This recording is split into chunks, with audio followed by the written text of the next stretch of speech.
ሩሲያ አሜሪካና እስራኤል በእሳት መጫወታቸውን እንዲያቆሙ አሳስባለች። ቻይና ደግሞ አሁን በግልጽ አቋሟን ማሳወቅና መናገር ጀምራለች። ዋሽንግተንና እስራኤል የቀውሱ ስርወ መንስኤ ናቸው፣ መነሾቹ እነሱ ናቸው ስትል በዓለም አቀፍ መድረክ ቻይና በይፋ ክሷን ማሰማት ጀምራለች። ቤጂንግ እንደምትለው ከሆነ አሜሪካ በክልሉ የምታካሄደው ወታደራዊ እንቅስቃሴ ሰላምን ከማስከበር ይልቅ ቀጠናውን ወደማይመለስ ግጭትና ውድመት እየከተተው ያለ ህገወጥ ድርጊት ነው እየፈጸመች ያለችው ስትል በይፋ ትደምጣለች። በሌላ በኩል ደግሞ በህንድ ውቅያኖስ እምብርት ውስጥ ያባለፈው ኢራን ጥቃት ልትሰነዝርበት ከ4000 ኪሎ ሜትር በላይ የሚምዘገዘጉ ሚሳኤሎች አስወነጨፈችበት ሲባል የነበረው ዲዬጎ ጋርሺያ የተሰኘውን የጦር ቤዝ የዩኬና የአሜሪካ በጥምር የሚጠቀሙበት የጦር ቤዝ አስታውሳችሁት አይደለ? አሁን እዛ ላይ ይህ በህንድ ውቅያኖስ እምብርት ላይ በሚገኘው ዲዬጎ ጋርሺያ በተባለው ሚስጥራዊ ደሴት ላይ የአሜሪካ የባህር ኃይል ልዩ ክፍሎች ከፍተኛ ልምምድ ማድረግ ስለመጀመራቸው የተለያዩ መረጃዎች እየወጡ ይገኛሉ። ይህ ልምምድ ታዲያ ተራ ወታደራዊ ዝግጅት አይደለም። ከባህር ላይ ተነስቶ ምድርን እንዴት መውረር ይቻላል ወይም አምፊቢዮስ አሳልት ስልትን በተግባር ነው እየተለማመዱ ያሉት የተባባለው የአሜሪካዎቹ ወታደሮች። አሜሪካ በኢራን ላይ ለሚሰነዘር ቀጥተኛ ጥቃት እየተዘጋጀች እንዳለችውን በይፋ ያየን እንገኛለን። ይህ ደግሞ የሀያላን ሀገራቱ ፍጥጫና ጨዋታ ወደ አዲስ ምዕራፍ የሚያሸጋግር ጉዳይ ይሆናል። ይህ ጉዳይ ወደ አዲስ ምዕራፍ ሲሸጋገር ደግሞ ዓለምን ራስ ምታት ይሆናታል አይደል? ይህ ኢኮኖሚ ቀውሱ፣ የነዳጅ ዋጋ መናሩ፣ ዓለም አቀፍ ንግድ መስተጓጎሉ፣ አሁን ደግሞ ቤጂንግና ሞስኮም ተጨምሮበት የቃላት ጦርነቱ ተፋፍሞ ነው ያለው። ፔንታጎንም ወታደራዊ ስሌቶቹን እያሰላ የሚያዋጣውን መንገድ እየመረጠ ይገኛል። አይአርጂሲና ኢራኖችም የራሳቸውን ያሏቸው ተመራጭ መንገዶች እያሰሱ ነው ያሉ። በዚህ ልዩ ጥንቅራችን እነዚህን ጉዳዮች አንድ በአንድ እናነሳለን። ሩሲያ፣ እስራኤልና አሜሪካ በእሳት መጫወታቸውን እንዲያቆሙ ስትል አሳስባለች። ቻይና ደግሞ አቋሟን አሁን በይፋ በመግለጽ የቀውሱ ስርወ መንስኤ ዋነኞቹ መነሾች አሜሪካና እስራኤል፣ ዋሽንግተንና ቴልአቪቭ ናቸው እያለች ያለች። ስለዚህ ከነዚህ ጋር ነጥቦች ተነስተን በህንድ ውቅያኖስ እየተካሄደ ስላለው የአሜሪካ ማሪኖች ልዩ ዝግጅት በስፋት እናነሳለን። አንድ በአንድ ጉዳዮቹን ወደ እናንተ እስክናደርስ ድረስ አብራችሁን እንድትቆዩ ለቀጣዮቹ ደቂቃዎች አብራችሁን እንድታሳልፉ ነው የምጋብዛችሁ። የገበያ ሚዲያን የዩቲዩብ ገጽ ሰብስክራይብ ማድረጋችሁ እንዳዘነጉ፣ ቪዲዮን ላይክ አድርጉ፣ ሀሳብ አስተያየታችሁን ደግሞ በኮሜንት መስጫው ላይ አስቀምጡልኝ በማለት ከተከታይ አጭር መሸጋገሪያ በኋላ ተመልሼ ስመጣ በዝርዝር ጉዳዮች ነው የሚሆነው። መልካም ቆይታ።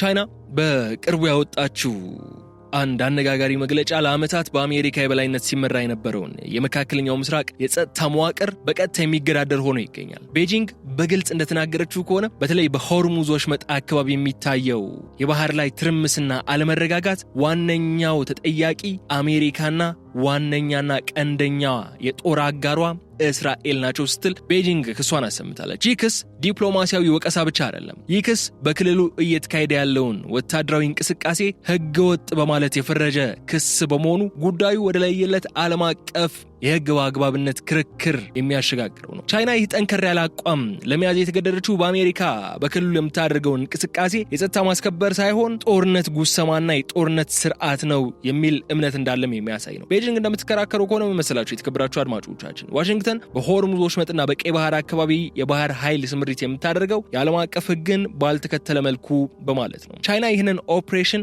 ወይም ኢፒክ ፊውሪና ሮሪንግ ላዮን ኦፕሬሽኖች ማለት ነው ህገወጥ ስትል የጠራቻቸው የአሜሪካና የእስራኤል ጥምረት በኢራን ላይና በክልሉ ባሉ ተቃዋሚ ኃይሎችና መንግስታት ላይ ጫና ለመፍጠር የሚጠቀሙበት ስልት መሆኑን ለማሳየት ነው። ይህ የቻይና አቋም ደግሞ የዓለም አቀፍ የንግድ መስመሮችን ደህንነት ለመጠበቅ በሚል ሰበብ የሚደረጉ ወታደራዊ ጣልቃ ገብነቶች ለቀጠናው ሰላም ጠንቅ መሆናቸውን አበክሮ አሳይቷል። የቻይናው ክስ ይህ ቀውስ ከመሬት በታች ያለውን የኃይል ሚዛን ፍልሚያ ይፋ ያወጣ ነው። እስከዛሬ ድረስ ቻይናና ሩሲያ በድብቅ ነው ለኢራን ዲፕሎማቲክም ሚሊታሪም ሳፖርት ሲያደርጉ የነበረው ስንል የቆየ ነው። ይህ አሁን የመጣው ነገር ግን መሬት በታች የነበረው በድብቅ ሲካሄድ የነበረው በይፋ ያወጣ ፍልሚያ ነው። ቻይና ከኢራን ከፍተኛ መጠን ያለው ነዳጅ የምታስገባ ሀገር እንደመሆኗ መጠን ደግሞ የሆርሙዝ ወሽመጥ እንቅስቃሴ መስተጓጎልና መታወክ ቀጥተኛ የኢኮኖሚ ስጋትን ፈጥሮባታል። ሆኖም ቤጂንግ ለችግሩ መፍትሄው ተጨማሪ ጦር መላክ ሳይሆን አሜሪካ ከቀጠናው እጇ እንድታወጣ ማድረግ ነው የሚል እምነትም አላት። በሌላ በኩል ደግሞ አሜሪካ በወሽመጡ ላይ የምታደርገውን እንቅስቃሴ እስራኤልን ከሊባኖስና ከየመን ከሚሰነዘሩ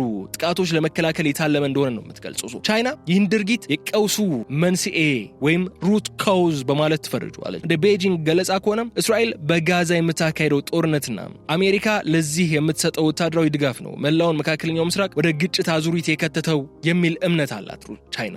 ባጭሩ የሆርሙዝ ወሽመጥ ጉዳይ አሁን የሁለትዮሽ ግጭት ወይም ኢራን አሜሪካን ለመግታት ወይም አሜሪካ ወታደራዊ ኦፕሬሽኗን እንድታቆም የምታደርገው ፍትጊያ ወይም ግጭት መሆኑ ቀርቶ ቻይናና አሜሪካ አዲስ የፖለቲካ ግንባር ፍልሚያ የሚያደርጉበት ቦታ ነው። ቻይና አሜሪካ ህገወጥ ኦፕሬሽን አድራጊ ስትል መፈረጇ ወደፊት በክልሉ ለሚፈጠረው ለማንኛውም ወታደራዊ ግጭት ቀድማ ተጠያቂውን ለመሰየም ያደረገችው ስልታዊ ዝግጅት ነው። ይህ ደግሞ በምዕራባውያንና በምስራቁ ዓለም መካከል ያለውን የዲፕሎማሲ ልዩነት ይበልጥ የሚያሰፋ አጋጣሚ ነው።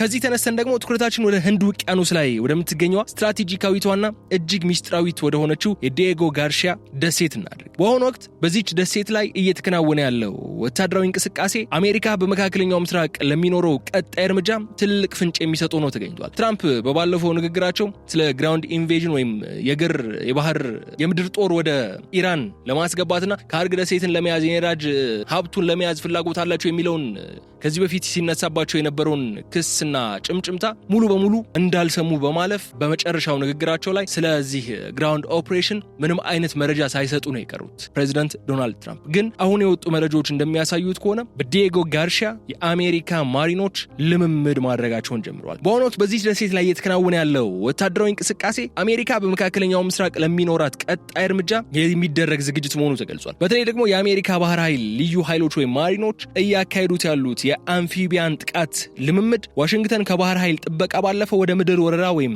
ቀጥተኛ ጥቃት እያመራች መሆኑ የሚጠቁሙ ምልክቶች ታይቷል። የዲየጎ ጋርሺያ ወታደራዊ ልምምድ ለምንድን ነው በዚህ ደረጃ እንድናወራበትና እንዲያሳስበን የሚያስገድደው የሚለውን ስንመለከት ደግሞ የልምምዱ ባህሪ ማጤን ይኖርብናል። አምፊቢያን ጥቃት ማለት ወታደሮች ከባህር ላይ ተነስተው በልዩ ጀልባዎች በሄሊኮፕተሮች ታግዘው የጠላትን ጠላት ሀገር ተብሎ የተሰየመውን አካል ማለት ነው የባህር ዳርቻ ሰብረው በመግባት መሬቱን ለመቆጣጠር የሚያደርጉት እጅግ ውስብስብ ወታደራዊ ስልትን የሚገልጽ ስለሆነ ነው። አሜሪካ ይህንን ልምምድ በዲየጎ ጋርሺያ ማድረጓ ደግሞ ሁለት ትልቅ መልእክቶችን የሚያስተላልፍ ነው። አንደኛው በሆርሙዝ ወሽመጥ አካባቢ የሚገኙትን የኢራን ወታደራዊ ይዞታዎች ወይም የሚሳኤል ማስወንጨፊያ ጣቢያዎችን በአጭር ጊዜ ውስጥ በባህር ኃይል ወረራ ለመቆጣጠር ያላትን ዝግጁነት ማረጋገጥ ስለምትፈልግ ነው። ሁለተኛው ደግሞ በክልሉ ሊነሳ የሚችለው ማንኛውም ተቃውሞ በኃይል ለመጨፍለቅ የሚያስችል የሰው ኃይልና የሎጂስቲክስ አቅም መገንባቷን በግልጽ ለማሳየት ስለምትፈልግ ነው አሜሪካ። ከዛ ባሻገር ግን ሶስተኛ እናንሳንዶ ከተባለ ደግሞ ዲየጎ ጋርሺያ ደሴት ነው እንደምታውቁት። አሜሪካ ደግሞ ኢራንን ቴህራንና እነዚህ ትልልቅ ከተሞችን ለመያዝ አይደለም ፍላጎቷ። አሜሪካ ከተሳካላት በኢስፋሃንና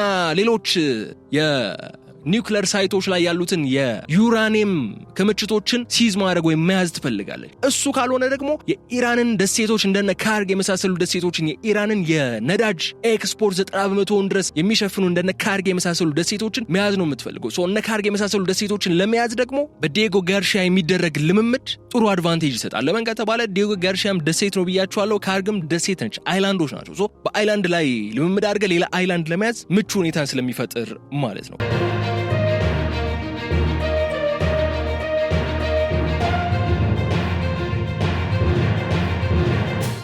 ከዚህ ባሻገር ግን ዲየጎ ጋርሺያ በብሪታንያ ቁጥጥር ስር ያለች ብትሆንም እንኳን አሜሪካ ለረጅም ጊዜ እንደ ግዙፍ ወታደራዊ ጦር ሰፈር የተጠቀመችባት የምትገኝ ደሴት ነች። ደሴቲቱ ከመካከለኛው ምስራቅ ያላት ርቀት ለረጅም ርቀት ቦምብ ጣይ አውሮፕላኖችና ለባህር ላይ ስምሪት እጅግ አመቺ ነው። ባለፈው እንዳነሳውላችሁ ከሜንላንድ ኢራን 4000 ኪሎ ሜትር ድረስ ነው የምትርቀው ዲየጎ ጋርሺያ። ይህ ለአሜሪካ ምቹ ስፍራ ነው በኢራን ላይ ጥቃት ለመፈጸም። በዚህ ስፍራ ላይ የሚደረግ ማንኛውም ልምምድ ደግሞ በቀጥታ ከፋርስ ባህረ ሰላጤና ከሆርሙዝ ወሽመጥ ደህንነት ጋር የሚያያዝ ነው። የወታደራዊ ተንታኝ የሚያጋሯቸው መረጃዎች እንደሚያሳዩን ከሆነ አሜሪካ በዚህ ደሴት ላይ የባህር ላይ ጥቃት ሰንዝሮ የመሬት ይዞታን የመቆጣጠር ልምምድ አድርጋለች ነው የሚሉት። በኢራን ላይ ለሚሰነዘር መጠነ ሰፊ ጥቃት እንደ ቅድመ ዝግጅት ሊወሰድ ይችላል ማለት ነው። ይህ ደግሞ ቻይና አሜሪካ የችግሩ ምንጭ ነች ስትል ላቀረበችው ክስ ተጨማሪ ማረጋገጫ ይሆናል። አሜሪካ የምድር ጦሯን በዲየጎ ጋርሺያ አለማምዳ ወደ ኢራን የምትልክ ከሆነ የሆርሙዝ ቀውስ ካለበት አሁናዊ ሁኔታ የባሰ ውስብስብና ለመፍታት አስቸጋሪ ሆኖ እንደሚቀጥል የሚያጠራጥራል። ይህ የአሜሪካ ወታደራዊ እንቅስቃሴ በክልሉ ያሉ ሀገራትን በተለይ ኢራን ከፍተኛ ጥንቃቄ ውስጥ እንድትገባ አድርጓታል። አሜሪካ ልምምዱ የተለመደና መደበኛ ወታደራዊ ልምምድ ነው ስትል ነው የገለጸችው። ግን ልምምዱ የተደረገበት ወቅት በሆርሙዝ ወሽመጥ ላይ ካለው ቀውስና ውጥረት የተገጣጠመ መሆኑ ደግሞ ድንገቴ ሊሆን እንደማይችልና የተለመደ ልምምድ እንዳልሆነ የሚያሳይ ነው። ይህ ዝግጅት የሚያሳየን መሰላችሁ ዲፕሎማሲው ካልሰራ አሜሪካ ወደ ወታደራዊ እርምጃ ለመግባት ያላትን ቁርጠኝነት የባህር ኃይሉ ልዩ ቡድን በዲየጎ ጋርሺያ የሚያደርገው ልምምድ ለኢራን ብቻ ሳይሆን በክልሉ ተጽዕኖዋን ለማስፋት ለምትሞክረው ቻይናም ጭምር እንዲሁም ለሩሲያም የተላከ ግልጽ ወታደራዊ ማስጠንቀቂያ ነው። ዲየጎ ጋርሺያ ለዚህ ዝግጅት ማዕከል መሆኗና የተመረጠው ወታደራዊ ልምምድም አምፊቢዮስ አሳልት መሆኑ አሜሪካ በመካከለኛው ምስራቅ ለሚኖረው ማንኛውም ግጭት የምድር ወረራን ወይም boots on the ground ወይም እግረኛ ጦርን በመሬት ላይ ማሰማራት እንደ አማራጭ ይዛው እንደምትቀጥል የሚያረጋግጥልን ነው። ይህ ሁኔታ ደግሞ በሆርሙዝ ወሽመጥ ላይ የነበረውን ቀውስ ከባህር ላይ ፍጥጫ ወደ ከፍተኛ የምድር ጦርነት የየብስ ጦርነት ስጋት ከፍ እንዲል አድርጎታል። ቻይና ዋሽንግተንን በይፋ እየወቀሰች ባለችበት ሰዓት ነው ይህ ነገር እየሆነ ያለው። ግን ቻይና ዋሽንግተንን በይፋ መውቀሷ ለኢራን ዲፕሎማሲያዊ ጋሻ ከመሆን ባለፈም አሜሪካ በመካከለኛው ምስራቅ ለዘመናት የገነባችውን የጸጥታ የበላይነት ወይም ሄጀሞኒ ሲሆነው ሱፕሪዮሪቲ ህገወጥ ነው በማለት ለማፍረስ ቻይና ጥረት ማድረጓን ጀምራለች። ይህ የሚያሳየን መሰላችሁ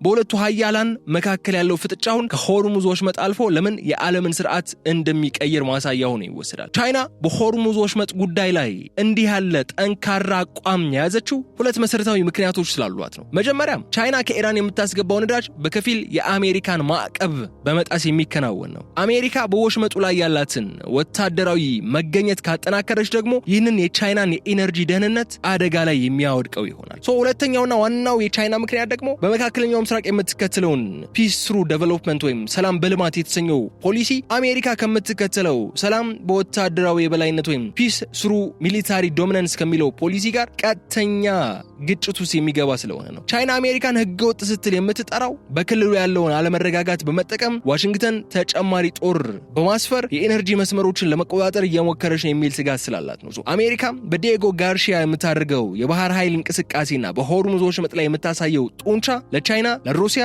ግልጽ መልእክት የሚያስተላልፍ ነው። ይህም በዚህ ክልል ውስጥ የመጨረሻው ወሳኝ ኃይል እኔ ነኝ የሚል መልእክትን ነው የሚያስተላልፈው። ይሁን እንጂ ይህ የቻይና ሁኔታ ደግሞ ይህንን የበላይነት ለመስበር አዲስ መንገድ መቀየሷን ያሳየናል። እሱም ምን መሰላችሁ? የቀውሱን መንስኤ ከአካባቢያዊ ግጭቶች ይልቅ ወደ አሜሪካና እስራኤል ረጅም ጊዜ ፖሊሲ በማዞር ዓለም አቀፉ ማህበረሰብ በአሜሪካ ላይ ጥያቄ እንዲያነሳ ማድረግ ነው። ቤጂንግ እንደምትለው ከሆነ አሜሪካ በሆርሙዝ ወሽመጥ ጸጥታ ለማስከበር የምታደርገው ጥረት ህገወጥ የሚሆነው በተባበሩት መንግስታት ድርጅት ፍቃድ ሳይኖረውና የሉዓላዊ ሀገራትን መብት በሚጋፋ መልኩ ስለሚከናወን ነው የሚል ህጋዊ የሆነ መከራከሪያን ይዛ ነው ቻይና የመጣችው። በዚህ ፍጥጫ ውስጥ ደግሞ ኢራን ለሁለቱም ሀያላን ትልቅ ግብአት ሆና ታገለግላለች። ለአሜሪካ ኢራን ወታደራዊ ዝግጅቷን ለማጽደቅ ስትል የምትጠቀምባት ስጋት ትሆናለች። ለቻይና ደግሞ የአሜሪካን ተጽዕኖ ለመገደብ የምትጠቀምባት ስትራቴጂካዊ አጋር ትሆናለች ማለት ነው። በዲየጎ ጋርሺያ የተካሄደው የአምፊቢያን ጥቃት ልምምድ አሜሪካ ኢራንን በቀጥታ ወታደራዊ እርምጃ ለማስፈራራት የምትጠቀምበት ሲሆን ቻይና ደግሞ ይህንን እንቅስቃሴ የአካባቢውን ሰላም የሚያውክ ወረራ በማለት በዓለም አቀፍ መድረክ ላይ ዋሽንግተን እንድትገለል ጥቅም ላይ እንዲውል እያደረገችው ትገኛለች። ይህ በሁለቱ ሀያላን መካከል ያለው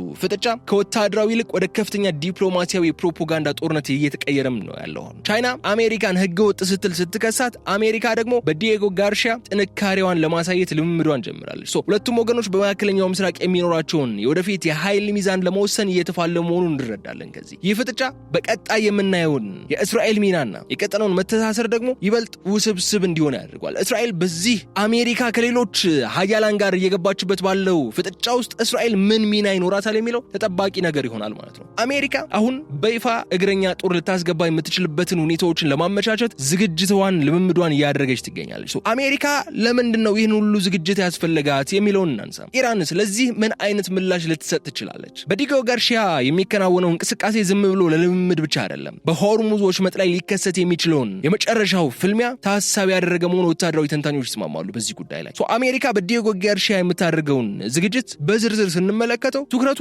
ፋስት ኤንድ ሊታል ወይም ፈጣንና ገዳይ በሆኑ ጥቃቶች ላይ ያተኮረ ነው። ይህ ልምምድ በተለይ ኢራን በሆርሙዝ ወሽመጥ ላይ ያላትን የሚሳኤል ባትሪዎችና የባህር ዳርቻ መከላከያዎችን በአጭር ጊዜ ውስጥ የማውደን ስልትን ያካትታል። አሜሪካ የባህር ኃይል ልዩ ክፍሎቿን የምታሰለጥነው ኢራን ወሽመጡን ለመዝጋት የምትጠቀምባቸውን ስልታዊ ቦታዎች በድንገተኛ ወረራ ለመቆጣጠር ነው። ይህ ዝግጅት አሜሪካ ለዓመታት ስትከተለው የነበረውን የመከላከል ፖሊሲ ወደ ቅድመ ጥቃት ወይም ፕሪኤምፕቲቭ ስትራይክ የመቀየር ምልክት ተደርጎ ሊወሰድ የሚችል ነው። ኢራን በበኩሏ ደግሞ የሆርሙዝን ወሽመጥ ወሽመጥ እንደ ህልውናዋ ዋስትና ነው የምትመለከተው። የአሜሪካ ወታደራዊ ልምምድ በዲየጎ ጋርሺያ መጠናከሩን ተከትሎ ቴህራን የራሷን የባህር ላይ ወታደራዊ ስልቶች እያዘጋጀች ነው የምትገኘው። ኢራን በሺዎች የሚቆጠሩ ፈጣን ጀልባዎችን፣ የባህር ስር ፈንጂዎችና የረጅም ርቀት ሚሳኤሎችን በመጠቀም አሜሪካ ልታካሄድ የምትችለውን የአምፊቢያን ወረራ ዋጋ ለማስከፈል ዝግጁ መሆኗን ደጋግማ እየገለጸች ትገኛለች። እየጠበቅናችሁ ነው፣ ብትመጡ በሬሳ ሳጥን ነው የምትመለሱት፣ ዌልካም ቱ ሄል ሲሏቸው የነበሩት ለዚሁ ስምሪታቸው ነው። የቻይና ዲፕሎማሲያዊ ድጋፍ ታክለውበት በዚህ የኢራን ጽናት ላይ አሜሪካ በዲየጎ ጋርሺያ የምታደርገው ዝግጅት በቀላሉ ሊሳካ እንደማይችል ማሳያ ይሆናል። የሁለቱ ኃይሎች ፍጥጫውን የደረሰበት ደረጃ ደግሞ ማንም የመጀመሪያውን ጥይት ቢተኩስ ወደ ሰፊ ቀጠናዊ ጦርነት ሊያመራ የሚችልበት ደረጃ ነው። አንድ የአሜሪካ ወታደር የኢራንን ምድር ረገጠ ማለት ጦርነቱ ወደማይመለስበት ምዕራፍ ተሸጋገረ ማለት ነው። አሜሪካ በዲየጎ ጋርሺያ የምትጠቀማቸው አዳዲስ የጦር መሳሪያዎችና ድብቅ ወይም ስቴልዝ የምንላቸው አይሮፕላኖች ከፍተኛ የቴክኖሎጂ የበላይነት ቢሰጧትም የሆርሙዝ ወሽመጥ መልክዓ ምድራዊ አቀማመጥና የኢራን ቶታል ጂኦግራፊካል አቀማመጥ ለአሜሪካ ፈታኝ ነው። ወሽመጡ ጠባብ ነው። እንደ ዲየጎ ጋርሺያ ካሉ ሩቅ ቦታዎች የሚነሱ የአሜሪካ የጦር መርከቦች ለኢራን የባህር ዳርቻ ሚሳኤሎች ተጋላጭ የሚሆኑበት እድልም ሰፊ ነው። ለዚህም ነው አሜሪካ በባህርም በየብስም እንዲሁም በአየር ላይ በአንድ ጊዜ ጥቃት የመሰንዘር ወይም መልቲ ዶሜን ኦፕሬሽን አስፈላጊነት አጽንኦት ሰጥታ እየሰራችበት ያለችው። በአየር ላይ ብቻ በሚፈጸም ጥቃት ጎላችንን ልናሳካ አንችልም። የምድር ጦር ብቻ በማስገባትም ጎላችንን ልናሳካ አንችልም። ከባህር ላይ በሚፈጸሙ ጥቃቶችም በተመሳሳይ መልኩ ማድረግ ያለብን ከባህር ከአየርና ከምድር ላይ አንድ ጊዜ ነው በሶስቱም መንገድ ኢራን ላይ ጥቃት መፈጸም ያለብን የሚል ድምዳሜ ላይ አሜሪካኖች ስለመድረሳቸው ነው አሁን እየወጡ ያሉ መረጃዎች የሚያሳዩ።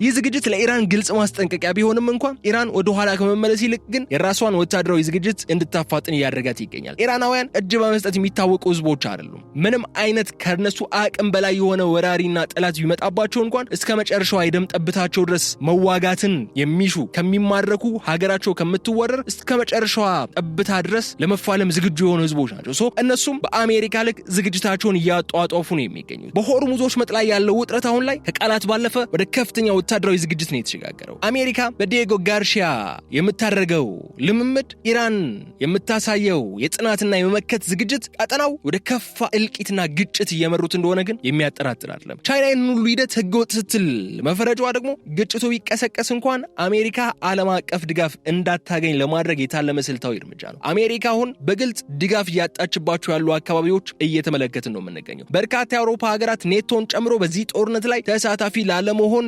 ያደረገው ያለው ጥረት እጅግ የሚያስገርም ነው። አሜሪካን የምታክል ሀገር እነ ፈረንሳይና እነ ስፔንን እባካችሁ እዚህ ጦርነት ላይ እርዳታችሁ ያስፈልገኛል ብላ ለመለመን እስክደርስ ድረስ ማየት ማለት እጅግ የሚያስገርም ነገር ነው። ኢራን በአንድም ሆነ በሌላ መንገድ የተለያዩ ድሎችን እያስመዘገበች ነው ያለችው። ከነዛ ድሎች መካከል አንደኛው ደግሞ አሜሪካ ስልታዊ አጋሮቿ ከነበሩ ሀገራት እንድትነጠል በማድረግ እየተሳካላት ይገኛል። ይህ አሜሪካን የመነጠል ስልት ደግሞ አሁንም ቻይና ተቀላቅላበት በጋራ እየሰሩበት ነው የሚገኙት። እስራኤል በጂኦግራፊያዊ አቀማመጥ ከሆርሙዝ ወሽመጥ ርቃ የምትገኝ ነው። በስትራቴጂካዊ ረገድ ግን የወሽመጡ ደህንነት ለህልውናዋ ወሳኝ ነው። የእስራኤልም እዚህ ጉዳይ ላይ ያላት ኢንትረስት በጣም ሂውጅና ከፍተኛ ነው። ቻይና እንደምትከራከረው ከሆነ አሁን አሜሪካ በሆርሙዝ ወሽመጥ የምታደርገው ወታደራዊ ስምሪት ምንም አይነት ወታደራዊ ስምሪት በዋናነት እስራኤልን ከኢራንና ከደጋፊዎቿ ማለትም የመን ላይ ካሉ ሁቲዎችና የሊባኖሱ ሂዝቦላ ጥቃት ለመከላከል የታለመለት ነው ይባላል። እስራኤል በጋዛ ላይ ያካሄደችው ጦርነት በቀጠናው ላይ ቁጣን ፈጥሯል። በሆርሙዝ ወሽመጥ በኩል የሚያልፉ መርከቦች ላይ ለሚሰነዘሩ ጥቃቶች ደግሞ እንደ ሰበብ ሆኖ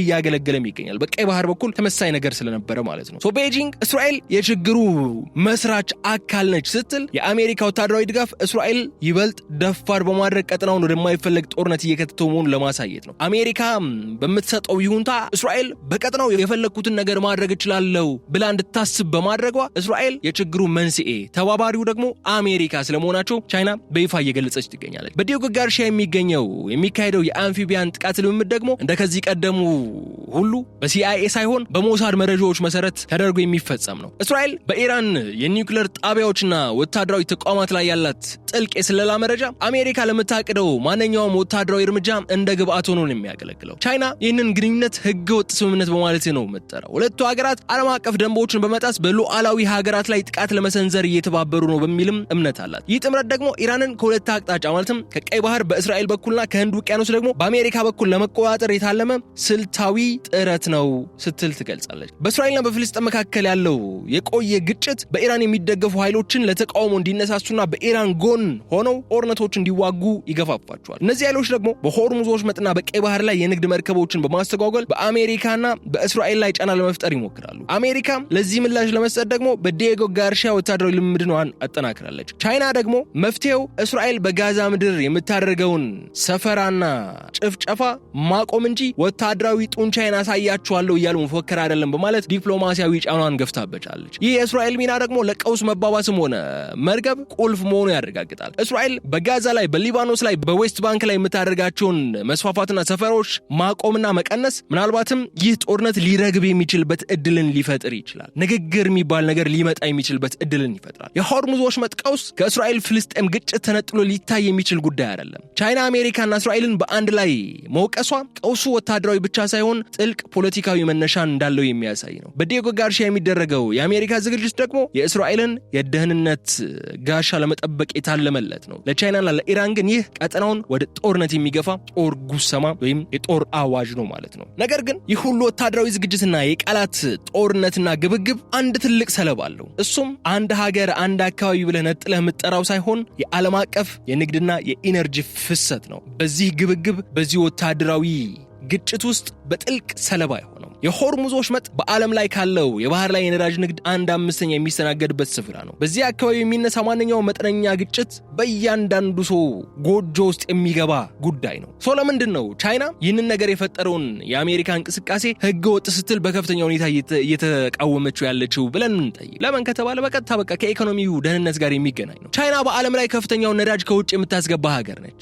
አብዛኛውን የነዳጅ ፍላጎቷ ደግሞ በዚህ መስመር በኩል የሚያልፍ ነው። በቀጥታም ይሁን በተዘዋዋሪ ደግሞ የዚህ መስመር መታወክና መስተጓጎል ቻይናን በቀጥታ ኢምፓክት ያደርጋታል፣ ይጎዳታል።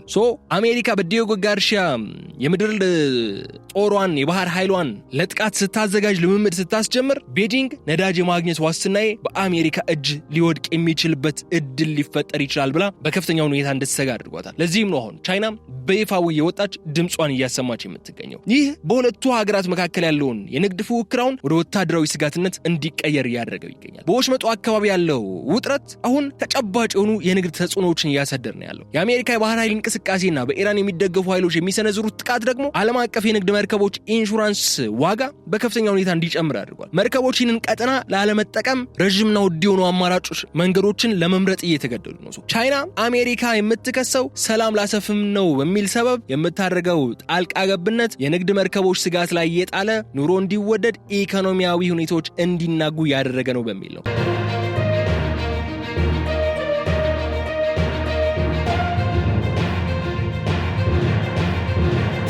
ሌላኛው ነጥብ ደግሞ ነዳጅ እንደ ፖለቲካዊ መሳሪያ ጥቅም ላይ እየዋለ ነው የሚለው ነው። አሜሪካ በዲየጎ ጋርሺያ እያደረገችው ያለችውን ዝግጅት ኢራን ነዳጅ እንዳትልክ ለመቆጣጠር የሚያስችል አቅም ለማግኘት ነው። በሌላ በኩል ደግሞ ቻይና ይህንን እንቅስቃሴ ህገወጥ በማለት የምታጣጥረው የኤነርጂ ገበያው በነፃነት እንዲንቀሳቀስና የአሜሪካን የበላይነት እንዲገደብ ስለሚረዳት ነው። በዚህም አለ በዛ አሜሪካ በዲየጎ ጋርሺያ ማሪኖቿን ወይም የባህር ኃይል አባላቶቿን በማሰልጠን ካርግ አይላንድና ሌሎች የዩራኒየም ክምችቶችን ለመያዝ የምታደርገው ጥረት የዩራኒየሙን ትተ ነው ካርግን ለመያዝ የሚደረገው ጥረት በአንድም ሆነ በሌላ መንገድ ቻይናን የነዳጅ ግዢ ለማስተዋጎል ለምን ኢራን ወደ ቻይና በከፍተኛ ሁኔታ ነዳጅ ከሚልኩ ሀገራት መካከል አንደኛ ስለሆነች ያ ደግሞ ካርግ ደሴት ደግሞ ከ90% በላይ የሚሆነው የነዳጅ ሀብቷ የኢራን ያለበት አካባቢ ኤክስፖርት የሚደረግበት አካባቢ ስለሆነ ያንን መያዝ ማለት ቻይናን በቀጥታ የሚነካ ጉዳይ ነው ማለት ነው። ለዛም ነው ቻይና አሁን በስፋት መታ እነዚህን ነገሮች ስትኮንን እየተመለከትን ያለ ነው ማለት ነው። በዚህም ብለን በዛ ግን ጉዳዩን ስናጠቃልለው ይህ ከቤጂንግ የተሰነዘረው ጠንከር ያለው ወቀሳ በዲየጎ ጋርሺያ የሚካሄደው ሚስጥራዊ ወታደራዊ ዝግጅት እንዲሁም የእስራኤል ስትራቴጂካዊ ተሳትፎና